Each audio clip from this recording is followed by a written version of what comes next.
മീരിയോട് നിന്നാത്തത് ഞാൻ എന്തിനാ കൊണ്ടുവന്ന അവന്റെ അടുത്ത് അന്നെല്ലാം പറഞ്ഞു നിർത്തിയായിരുന്നു എന്നാലും ഇല്ല. നീയൊരു തെന്നലായി ഞാനൊരു ചില്ലയായി ആടിയുലഞ്ഞു പോയി വിലോലനായി. അപ്പൊ പ്രൊജക്ടിന് അശ്വിനും മീരയും ഒരു ഗ്രൂപ്പ്. സാർ എനിക്ക് ബുദ്ധിമുട്ടുണ്ട്, എനിക്ക് വരുന്നൊന്നുമില്ല. അങ്ങനെയാണെങ്കിൽ എനിക്ക് ബുദ്ധിമുട്ടുണ്ട് സാർ. ആ അതങ്ങനെയൊക്കെ തന്നെ, എനിക്ക് പറ്റില്ല. എന്നാ നിന്നെ രണ്ടിനെയും ജയിപ്പിക്കാൻ എനിക്ക് ബുദ്ധിമുട്ടുണ്ട്. ആകാശമേ അശ്വത് സ്റ്റെറിങ് വീണു.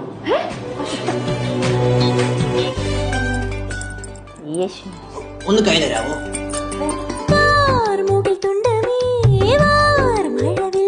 പിന്നെ ആരെങ്കിലും അസൈൻമെന്റ് വെക്കാനുണ്ടോ? ഉണ്ടെങ്കിൽ ഇപ്പൊ തരണം. ഇയാള് ഡയറക്ടർ ടീച്ചറെ തന്നെ കൊടുത്തോ? ഇതൊന്നും കൊടുത്തേക്ക്.